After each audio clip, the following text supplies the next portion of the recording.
ഈ വിദ്യാലയങ്ങളിൽ വിദ്യാർത്ഥികൾക്കിടയിൽ ഇന്ന് ലഹരി ഉപയോഗം കൂടിക്കൊണ്ടിരിക്കുകയാണ്. ശരിക്കും വിദ്യാർത്ഥികളിൽ ലഹരി ഉപയോഗം കൂടുന്നതിൻ്റെ പ്രധാന കാരണം എന്തായിരുന്നു? ലഹരിയുടെ ലഭ്യത തന്നെയാണ് ഏറ്റവും വലിയ പ്രശ്നം.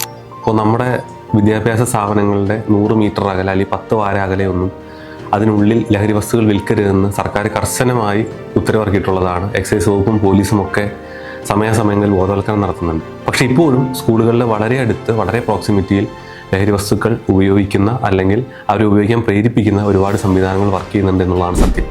ഞാൻ പല ക്യാമ്പസുകളിലും ക്ലാസ് എടുക്കാൻ പോകുമ്പോൾ ടീച്ചേഴ്സ് പറയുന്ന ആദ്യത്തെ കാര്യം എന്ന് പറഞ്ഞാൽ, സാറേ ഇവിടെ കുട്ടികൾ പലരും ലഹരി ഉപയോഗിച്ച് ക്ലാസ്സിൽ വരുന്നു. ഈവൻ ഞാൻ എടുത്തൊരു ക്ലാസ്സിൽ പോലും എനിക്ക് മദ്യപിച്ച് വന്ന് ബഹളമുണ്ടാക്കിയ ഒരു +2കാരൻ എനിക്ക് നേരിടേണ്ടി വന്നിട്ടുണ്ട്. അപ്പോൾ നമ്മളൊന്ന് ആലോചിച്ച് നോക്കുക, സ്കൂളിൽ മദ്യപിച്ച് വരുന്നു, അധ്യാപകരോട് കയർക്കുന്നു, പ്രിൻസിപ്പൾ പറഞ്ഞാൽ കേൾക്കുന്നില്ല, അവരോട് എന്തെങ്കിലും ഉപദേശങ്ങൾ നമ്മൾ കൊടുത്താൽ തന്നെ അത് ആ ലഹരിയുടെ പുറത്ത് അവരതൊരു വിദ്വേഷത്തിൻ്റെ പുറത്തേക്ക് അത് മാറുന്നു. ആക്രമണോത്സുകത ക്യാമ്പസുകളിൽ വർദ്ധിക്കുന്നു, സഹപാഠികളെ മർദ്ദിക്കുന്നു.